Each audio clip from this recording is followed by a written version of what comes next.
શું આદિવાસી વિસ્તારના બાળકોના જીવની કોઈ કિંમત નથી હોતી? આ સવાલ આજે એટલે થઈ રહ્યો છે કારણ કે સરકાર ભણશે ગુજરાતના બણગાતો ફૂકે છે, પણ છોટાઉદેપુરના ભીલપુર ગામની તસવીરો તંત્રના દાવાઓની પોલ ખુલે છે। છેલ્લા 15 વર્ષથી એટલે કે પૂરા દોઢ દાયકાથી આંગણવાડી એક જર્જરિત કાચા મકાનમાં ચાલે છે, જ્યાં ગેસની બોટલો બાળકોની બાજુમાં પડી હોય, છત પર પાણી ટપકતું હોય અને લાઇટના નામે અંધારપટ હોય। સવાલ એ છે કે શું તંત્ર કોઈ મોટી હોનારતની રાહ જોઈ રહ્યું છે? જો આ જર્જરિત દિવાલો માસૂમો પર ખાબકશે તો જવાબદાર કોણ? નમસ્કાર, ગુજરાત BS9 ટીવી ન્યૂઝમાં આપની સાથે હું ભગવતી વિશાવડિયા। છોટાઉદેપુર તાલુકાનું અંતરિયાળ ભીલપુર ગામ। ભીલપુરમાં વિકાસના નામે માત્ર પોકળ વાયદાઓ જ પહોંચ્યા છે। દ્રશ્યોમાં દેખાતી કાચી દિવાલો અને પતરાની છતવાળી આ ઇમારત કોઈ તબેલાની નથી, પણ આંગણવાડીની છે।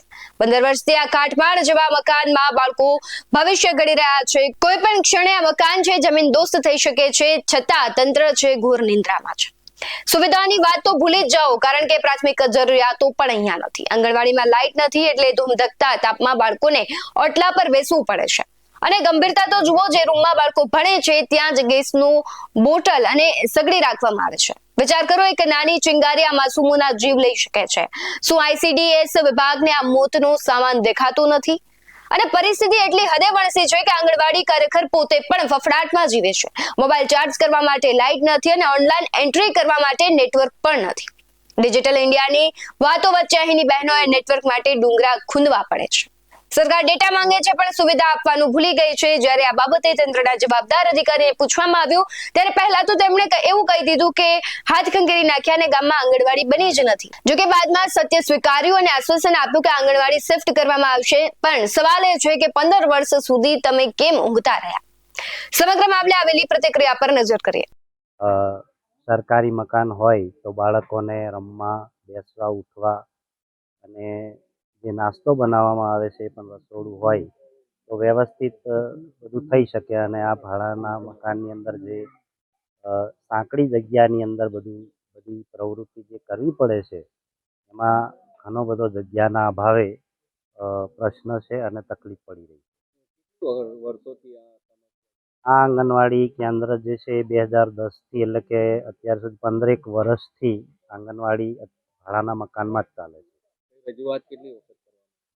રજૂઆત તો અમારે કેવું, મિટિંગમાં કાર્યકરો પાસે ઠરાવ ને બધું માંગતા હોય એટલે દર વર્ષે આપીએ છીએ અને ઉપરથી મકાન પણ મંજૂર થઈને આવે છે, પણ જગ્યાના અભાવે કે બીજા ત્રીજા પ્રશ્નને લઈને આંગણવાડીનું બાંધકામ થતું નથી। મારી સરકાર પાસે એક જ માંગ છે કે આજે ભીલપુર 3 આંગણવાડીનું મકાન એ અમને સત્વરે મળે અને યુદ્ધના ધોરણે આ જ વર્ષે મકાન મળી જાય, જેથી કરીને ચોમાસાના દિવસોમાં અમે જે આગળ મુશ્કેલીઓ તકલીફો જે અનુભવી છે એ અમને ના પડે, એ જ માંગ છે અમારી। મારું નામ રાઠવા વિક્રમભાઈ વીરસિંહભાઈ, ભીલપુર। આમાં એવું છે સર, આપની આંગણવાડી તો લગભગ વર્ષોથી અહીંયા આંગણવાડી વ્યવસ્થા હતી જ નહીં, પણ છેલ્લા 10 વર્ષથી છે ને આંગણવાડી અહીંયા મંજૂર કરવામાં આવેલી છે। આ આંગણવાડી મંજૂર થયા બાદ અહીંયા મકાનો પણ 2 વખત મંજૂર થયા, પરંતુ જગ્યાના અભાવે બંને વખત ગ્રાન્ટો લેપ્સ થઈ, જેથી કરીને અમે 2024ની અંદર 13/7/2024ની અંદર ફળિયાની નજીક અમારી ફોરેસ્ટ ડિપાર્ટમેન્ટની જમીન આવેલી હોય, એ જમીનની અંદર અમે માંગનું મૂકેલું છે અને એમાં આપણે CDPO ઓફિસ અને મકાન માર્ગ વિભાગની અંદર પણ અમે છે ને લેખિતમાં આપ્યું છે। ફોરેસ્ટ ડિપાર્ટમેન્ટની અંદર જ્યારે અમે ઠરાવ કરી, વન અધિકાર સમિતિમાંથી ઠરાવ કરી અને આપવા ગયા ત્યારે એ લોકોએ એવું કીધું કે આ ફોર્મેટ આખું એમની જોડે તૈયાર છે, એટલે તમે બાંધકામ માટે જો આપવાના હોય તો ત્યાં આપી દો, એટલે અમે અમારી પાસે આવશે એટલે જગ્યાનું અમે નિરાકરણ લાવીશું, આવું ફોરેસ્ટ ડિપાર્ટમેન્ટની અંદરથી અમને જવાબ મળેલો। એટલે અમે અત્યાર સુધી રાહ જોઈને બેઠા છે, પણ અત્યાર સુધી હજુ કોઈ નિકાલ એનો આવેલો નથી। અને અત્યારે નાના બાળકો ફળિયાની અંદર એક મકાન આવેલું છે, એ મકાનની અંદર છે ને ભાડા પટ્ટે અત્યારે જગ્યા રાખી અને આ બાળકોને અભ્યાસ કરવો પડે। માટે જો સરકાર વહેલામાં વહેલી તકે આ જે જગ્યા છે અત્યારે પડતર જ જગ્યા છે અને બાજુમાં જ છે, સ્કૂલ પણ નજીક હોય અને જગ્યા પણ ખુલ્લી નજીકમાં હોય, તો ભવિષ્યને માટે અમે એવું વિચાર્યું કે આંગણવાડી પણ બંધાય, સામૂહિક ઘર પણ બંધાય, ભવિષ્યમાં આવતા દિવસોની અંદર સરકારશ્રીની અંદર ધારાસભ્યશ્રીએ ખેર ફળિયાને અલગ ગામનો દરજ્જો આપવા માટે પણ ભલામણ કરેલ હોય, ભવિષ્યની માટે જો કોઈ બાંધકામ આવે તો એ બાંધકામની અંદર જગ્યાનો કોઈ અભાવ ના પડે એના માટે અમે આ જગ્યા માંગી છે. તો સરકારશ્રીના કર્મચારીશ્રીઓ ફોરેસ્ટ ડિપાર્ટમેન્ટની અંદરથી પણ આવી અને આનું ખરેખર સ્થળ પર ચકાસણી કરી અને એનું તત્વરે નિરાકરણ લાવે અને જેમ બને એમ આંગણવાડી વહેલી તકે બને અને આ વહાલા બાલ પુષ્પોને એને પૂરેપૂરો બેસવા ઉઠવા માટેની સગવડ મળે એવી અમારી ગામ લોકોની ઈચ્છા છે. એટલે ભીલપુર 3 આંગણવાડીમાં એવું છે કે આંગણવાડી મકાન વિહોણી છે, એટલે હજુ સુધી એનું મકાન બન્યું જ નથી અને એ હાલમાં મંજૂર થઈ ગઈ છે. 15% વિવેકાધીન યોજનામાં મંજૂર થઈ છે અને ટૂંક સમયમાં એનું બાંધકામ શરૂ થઈ જશે. મેડમ 15 વર્ષથી માંગણી હજુ સુધી એટલે એમાં એવું છે કે જ્યારે આંગણવાડી નવી મંજૂર થઈ ને એનું એ મકાન છે. અને હાલ જે ભાડાના મકાનમાં આંગણવાડી ચાલી રહી છે હા, તે મકાન એકદમ જર્જરિત છે, એક જોખમીકારક મકાન કહી શકાય. આ બાબતે આપનું શું કહેવું? એના માટે અમે કાર્યવાહી શરૂ કરી છે. ત્યાં નજીકમાં શાળા છે તો શાળામાં અમે ટૂંક સમયમાં આંગણવાડી ત્યાં ખસેડી દઈશું.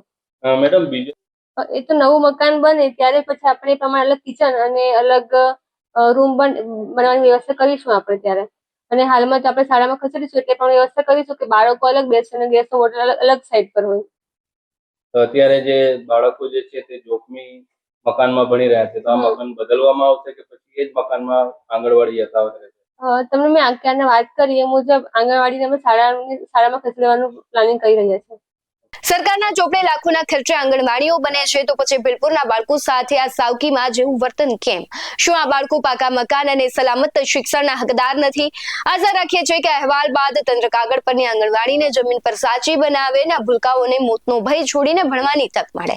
એક બાજુ કહેવાય છે કે આદિવાસી વિસ્તાર છે તેના માટે મબલક છે, ગ્રાન્ટ આપવામાં આવે છે, અધિકારીઓ પોતાના પોસ્ટિંગ માટે ઘણા બધા પૈસાઓ પણ આપે છે, પરંતુ એ માત્ર પોતાના સ્વાર્થ માટે બધું થાય છે.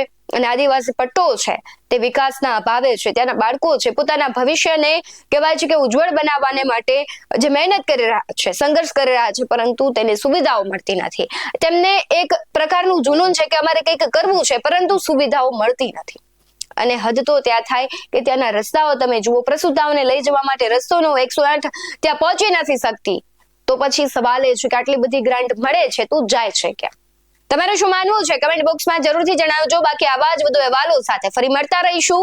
તમે અમારી યુટ્યુબ ચેનલને સબસ્ક્રાઇબ કરવાનું, અમને ફેસબુક અને ઇન્સ્ટાગ્રામ પર ફોલો કરવાનું ભૂલશો નહીં.